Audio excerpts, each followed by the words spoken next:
Здравствуйте. Время новостей на телеканале Кокше. В студии работает Мадина Абдикаримова. И вначале коротко о главных событиях дня. С 1 июля в Кокшетау вступают в силу новые тарифы на электроэнергию. В Кокшетау состоялась торжественная церемония вручения дипломов с отличием выпускникам технических и образовательных учреждений. Подробнее об этом через несколько минут расскажу вам я, Вероника Цветкова. В Бурабае прошел чемпионат Казахстана по спортивным танцам. Подробнее об этом через несколько минут расскажу я, Зарина Сапрогалеева.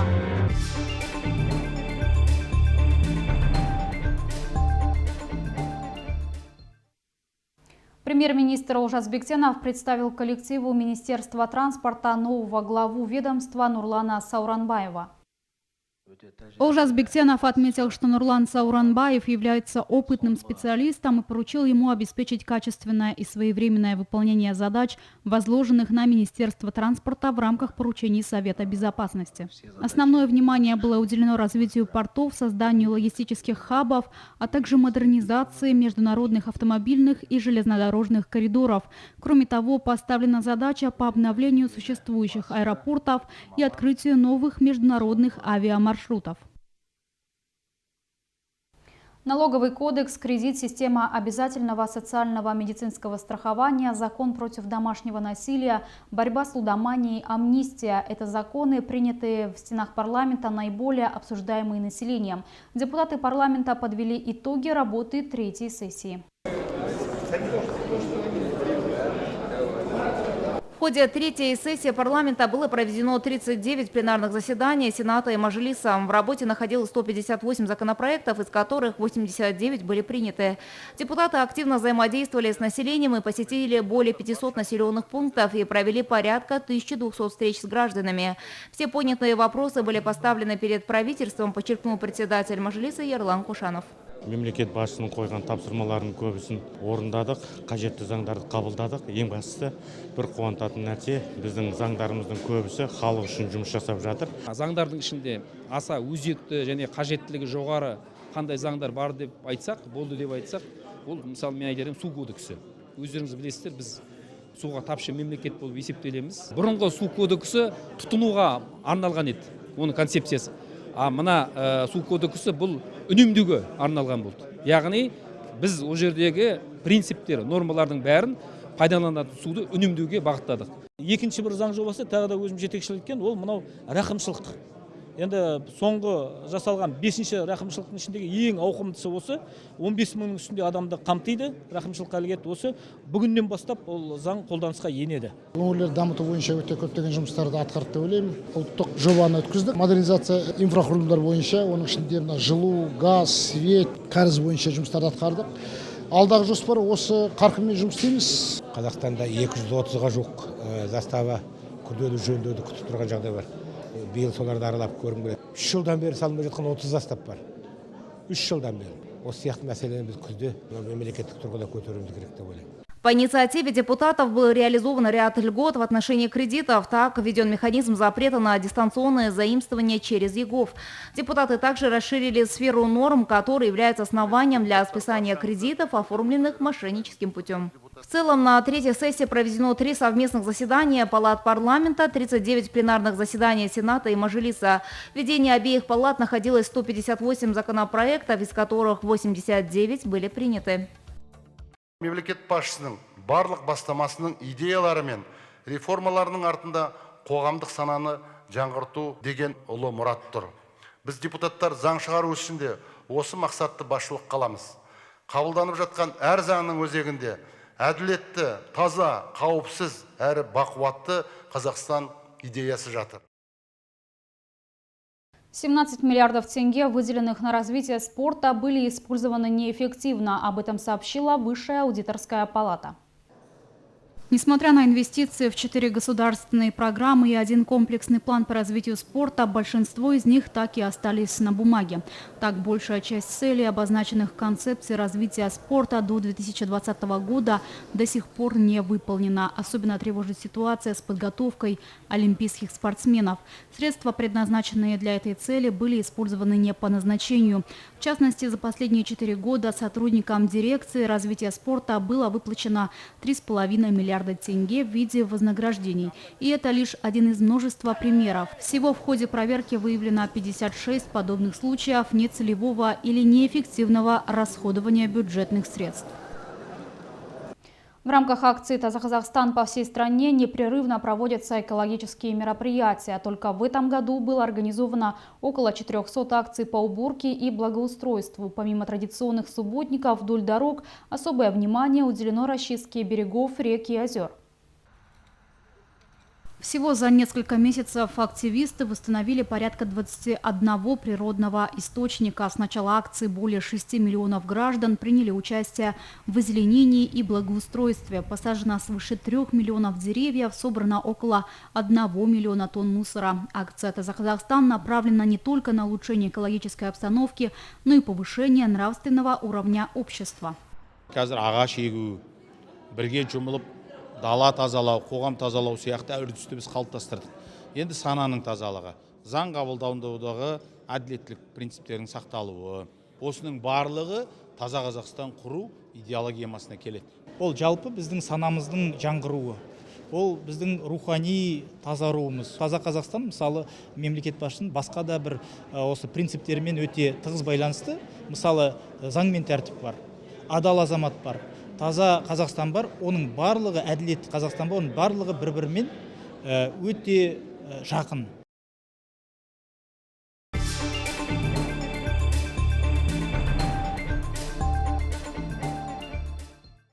Микрорайон Старая Нефтебазовская более 30 лет оставался без внимания городских властей. За последние 3 десятилетия в этом районе не было проложено ни одной дороги. По словам жителей, дело сдвинулось с мертвой точки только в этом году, когда представитель акимата города Кокшетау взялся за решение этой проблемы. В этом году в микрорайоне Старая Нефтебазовская видны улучшения. Ряд проблем решились, отмечают жители. Заасфальтировали дороги, установили новые мусорные контейнеры вдоль улиц, вывезли мусор. Кроме того, утеплили трубы и установили таблички с названиями улиц. Мы живем здесь с 90-х годов. Наш микрорайон благоустраивается. Спасибо акимату Ерболату Хажы за то, что в течение 1-2 месяцев строят дорогу, вывозят мусор, предоставили технику, дали название нашей нефтебазе и приводят все это в порядок. С 90-х годов не было воды, все делалось вручную. Сами с соседями провели воду. Этот парень помогает в этом. Во-первых, самое главное, хотела поблагодарить нашего куратора Хажы Ербулата за то, что он взялся за этот район. Этот район, да, можно сказать, не ступала нога цивилизации, если честно сказать. Здесь не было дороги, непролазная грязь. Осенью, весной здесь постоянно в грязи все. Мы всегда тут в сапогах ходили. Поэтому хотела бы сказать спасибо большое Хажы Ербулату за это. За его порядочность, честность, справедливость, за то, что вот он денно-ношно, да, знаете, и выходные дни, сейчас он в отпуске и все равно приходит, контролирует, проверяет, опрашивает проблемы наши. Стоит отметить, что в настоящее время в микрорайоне занимаются улучшением освещения на улицах. Кроме того, в планах на будущее организация парка отдыха для пожилых людей, отмечает Ербулат Кажы. Зарина Сапаргалиева, Сания Симсиитова, Жирсон Умрзак, Кокшек, Парад. С 1 июля 2025 года для жителей Кокшетау вступают в силу новые тарифы на электроэнергию. Предельная цена и дифференцированные тарифы были утверждены Департаментом по регулированию естественных монополий по Акмолинской области. Подробности в следующем сюжете. Согласно обновленным тарифам, средний отпускной тариф электроэнергии для физических лиц составит 29,89 тенге за 1 киловатт-час с учетом НДС. Причиной подорожания электроэнергии стала высокая стоимость услуг со стороны энергопередающих организаций, отмечают специалисты. В том числе у нас есть лимиты для физических лиц, это до 100 киловатт-час. Первая подгруппа 26 тенге 79 тиин, вторая подгруппа 35 тенге 87 тиин и третья подгруппа это свыше 190 киловатт-час на человека 44 тенге 83 тиина. Для прочих потребителей и бюджетных организаций тариф с учетом НДС составит 52 тенге 91 тиин. Для производителей социально значимых продовольственных товаров тариф составит 44 тенге 58 тенге.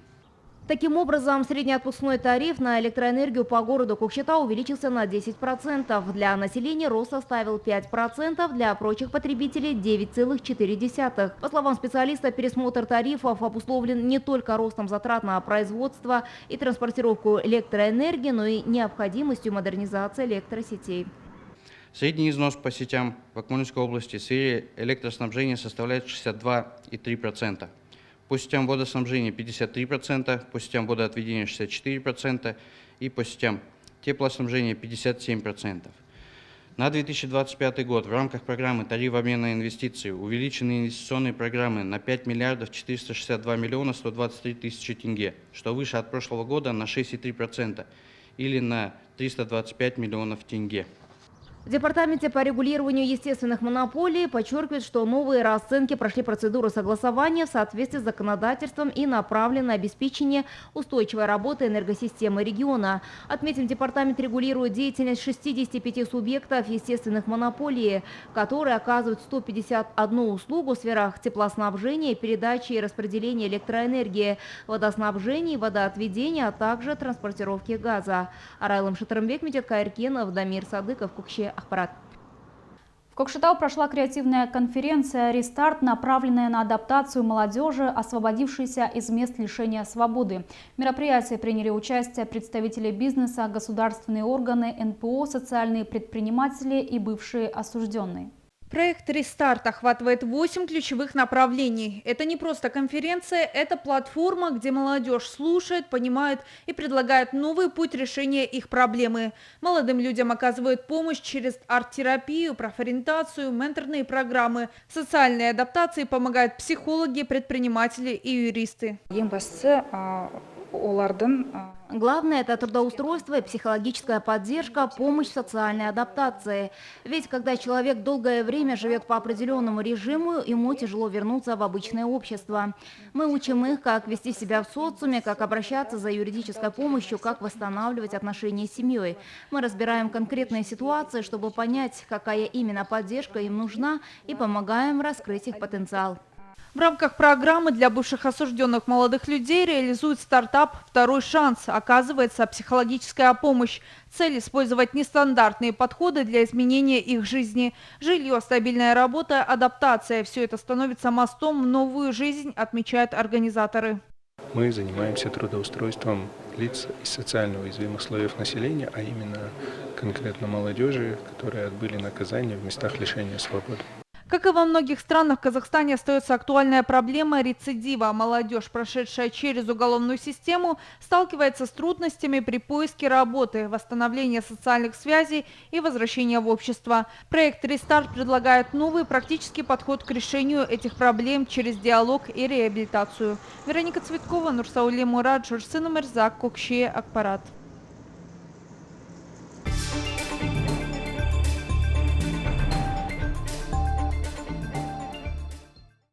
В этом году более 6 тысяч студентов завершили обучение в организациях технического и профессионального образования.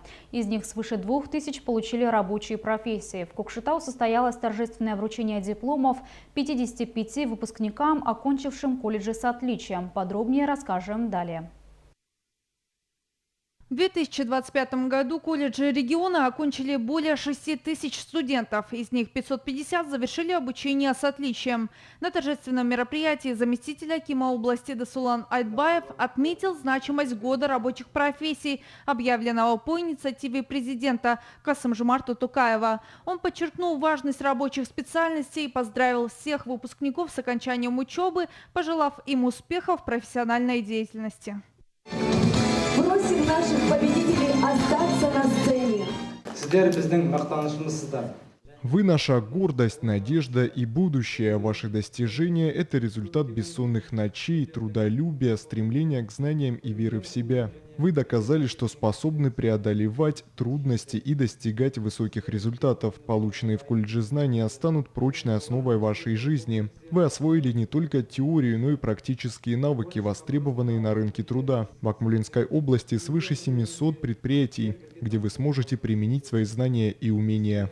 Акжуни Сооронбаева, выпускница Кокшетауского высшего технического колледжа. Она окончила учебу с отличием и гордится своей профессией. В будущем девушка мечтает открыть собственный кондитерский цех, но для этого ей сначала нужно набраться опыта. Поэтому она планирует начать трудовую деятельность в Астане в качестве помощника повара. К нам было оказано много внимания. В колледже я получила знания, колледж оказал большую поддержку. Я благодарна всем. Сегодня радостный день. Мы получаем дипломы и заканчиваем учебу с отличием. Все замечательно. На мероприятии также присутствовали родители выпускников со всех уголков региона. Они разделили радость своих детей, выразили благодарность преподавателям за качественное образование и воспитание. Я являюсь мамой выпускника строительно-технического колледжа Мутасова Романа. Сегодня для нас, как для родителей, особый волнительный день. Наш сын получил красный диплом. 2025 год – это год рабочих профессий в Казахстане. И мне хочется верить, что мой сын принесет огромную пользу нашей родине благодаря своему образованию. Ну, конечно же, хочется ему тоже пожелать счастливой дороги, удачно, успешно найти профессию. Огромное спасибо нашей стране за то, что дает возможность нашим студентам применить свои знания, показать себя, ну и успешно реализоваться в жизни. Кроме того, 6 студентов, которые вошли в список 100 лучших студентов Казахстана, получили денежные сертификаты. 24 отличившимся выпускникам вручили направление на работу в предприятия региона. Напомним, более 700 компаний в области готовы принять на работу выпускников колледжей. Вероника Цветкова, Жанар Мукушева, Журсина Мирзак, Кукше, Акпарат.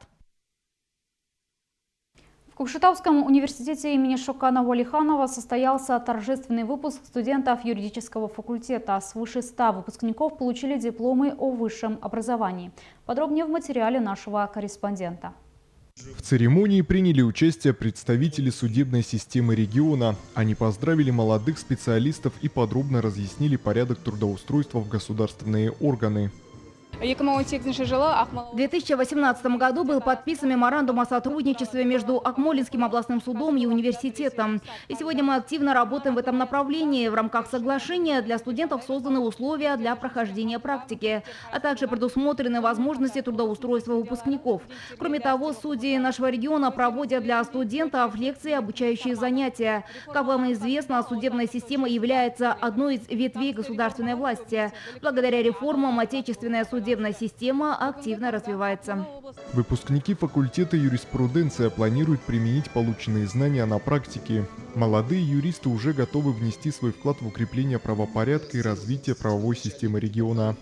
В дальнейшем планирую сначала начать свою трудовую деятельность именно с суда, чтобы больше узнать о деятельности юриспруденции, полностью, как сказать, погрузиться в эту профессию, а в дальнейшем как бы уже планирую работать адвокатом, потому что помогать людям – это хорошо, и считаю, что у меня это хорошо получается, поэтому выбираю такой путь. Отметим, на сегодняшний день в 26 районных судах области работают 124 судьи и 305 государственных служащих. Среди них 26 судей и 52 сотрудника являются выпускниками университета имени Шокана Уалиханова.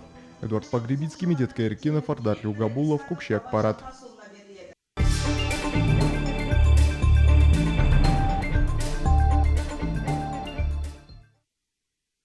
В Судане наблюдается стремительное ухудшение эпидемиологической ситуации. По информации Всемирной организации здравоохранения, заболевание зафиксировано в 13 из 18 штатов страны. С июля прошлого года зарегистрировано около 70 тысяч случаев заражения, а свыше 1800 человек скончались. Вспышка холеры вызвана из-за гражданского конфликта, который продолжается уже 2 года. Из-за боевых действий до 80% медицинских учреждений в стране прекратили работу. Перестрелки повредили электростанции и нарушили систему водоснабжения и освещения. В условиях отсутствия чистой питьевой воды население вынуждено использовать воду из рек, что напрямую способствует распространению инфекции. Ежедневно в больницы поступает от 30 до 70 человек с симптомами холеры. Повреждение инфраструктуры значительно осложняет лечение. Пациенты пьют грязную, неочищенную воду. Это, в свою очередь, тормозит восстановление и усугубляет их состояние, отмечают врачи. Суданское военное правительство согласилось на недельное прекращение огня, чтобы смягчить гуманитарный кризис в городе Эль-Фашир. Этот населенный пункт находится под контролем военных с самого начала конфликта. В результате продолжающейся конфронтации тысячи людей страдают от голода и нехватки жизненно необходимой помощи. Жара, охватившая Европу, привела к тому, что в ряде стран температура воздуха превысила отметку в 40 градусов. В связи с этим власти призывают граждан к максимальной осторожности. Высокая температура, засуха и сильный ветер значительно увеличивают риск возникновения лесных пожаров. Несколько регионов Италии рассматривают возможность временного запрета определенных видов работ на открытом воздухе в период экстремальной жары. Накануне в 21 городе страны был объявлен красный уровень опасности.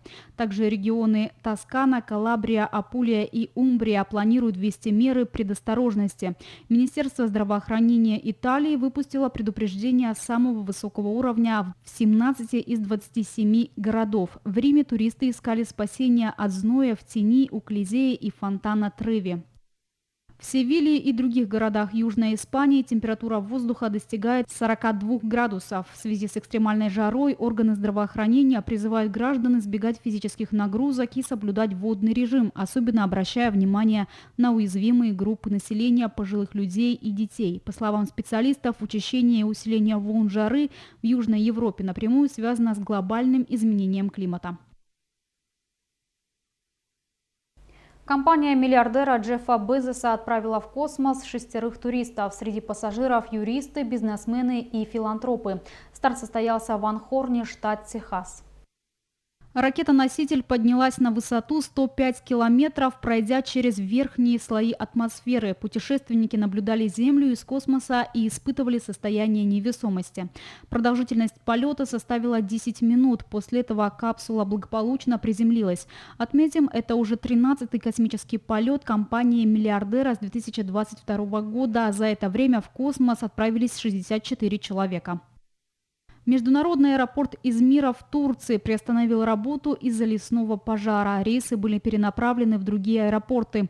Огонь охватил несколько провинций, включая Измир, Анталию и Бурсу. Пожар повредил сотни домов, однако причины его возникновения пока неизвестны. Ветер, достигающий скорости 100 км в час, усложняет тушение огня. Информации о жертвах и пострадавших нет.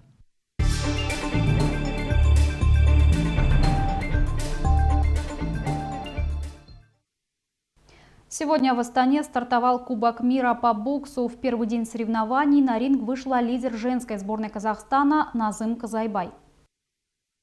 Представительница Казахстана одержала уверенную победу в весовой категории до 48 килограммов, встретившись с представительницей Канады Приянкой Дилан. Отметим, что Назым Казайбай – бронзовый призер Олимпийских игр 2024 года в Париже. Она также стала первой спортсменкой в истории Казахстана, завоевавшая 3 золота на чемпионатах мира. Последний титул она выиграла на мировом первенстве в нише Сербия. В следующем раунде Назым сразится с представительницей Узбекистана Фарзоной Фазиловой. Казахстанская боксерша Анель Сакыш уверенно стартовала на Кубке мира, защищая честь страны в весовой категории до 54 килограммов. В первом поединке она встретилась с Татьяной Абермайер из Германии. Анель трижды отправила соперницу в нокдаун, после чего уверенно прошла в следующий этап соревнований. В тайском городе Роед завершился молодежный чемпионат Азии по пляжному волейболу. Представители сборной Казахстана Клим Рюхов и Владислав Мастихин принесли стране историческую золотую медаль. В финальном поединке соотечественники уверенно обыграли первую сборную Китая со счетом 2-0.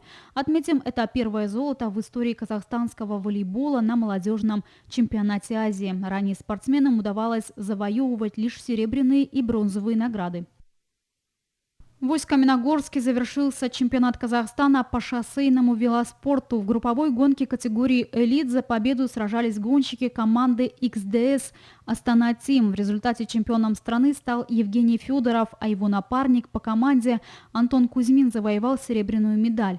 За третье место развернулась напряженная борьба. В результате бронзу завоевал Даниил Марухин.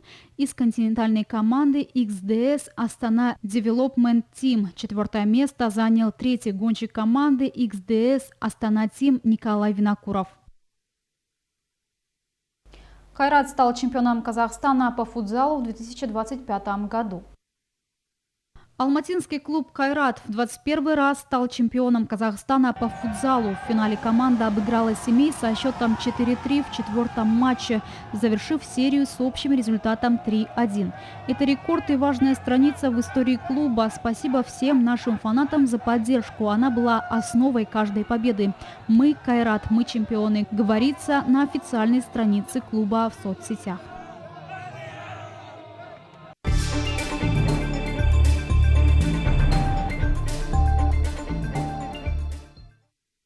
В Бурабае прошел масштабный турнир по спортивным танцам «Бурабай Open 2025». На паркете встретились лучшие танцоры страны и зарубежья.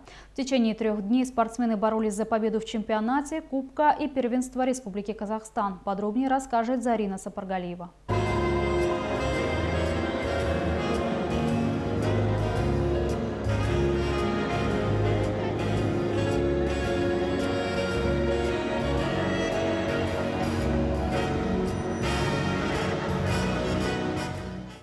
Более 900 участников со всего Казахстана, а также гости из России и Беларуси приняли участие в чемпионате, кубке и первенстве Республики Казахстан по спортивным танцам «Бурабай Open 2025».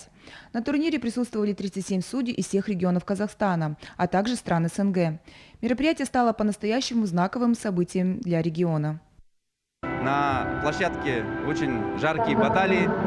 Этот вид спорта сам отличается грацией, красотой, поэтому Акмолинская область рада, что данные соревнования проходят у нас.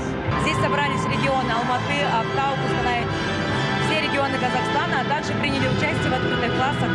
Ребята из Челябинска, судьи у нас, судейский состав, город Минск, Москва, Челябинск, все регионы Казахстана. Очень масштабное мероприятие получилось, мы очень рады всех встречать на нашей земле. Представительницы Кокшетауского клуба «Реверанс» отметили, что мероприятие организовано на должном уровне. Многие участники называют этот турнир главным стартом сезона и мечтают однажды выйти на международную арену. Я танцую на протяжении 5 лет, Валерия на протяжении 8, и Полина тоже на протяжении 8. Тут очень красиво, зал большой, паркет хороший, очень классные судьи, достойно судят, спортсмены достойные, соперники классные. Бурабай Open 2025 подарил зрителям положительные эмоции, а участникам шаг навстречу победе. Победителями чемпионата стали танцоры из Астаны. Первенство выиграли представители Кокшетау. Зарина Сапаргалиева, Баужан Смоголов, Бекжан Толибек, Кокшек, Парад. На этом наш выпуск подошел к концу. До новых встреч в эфире.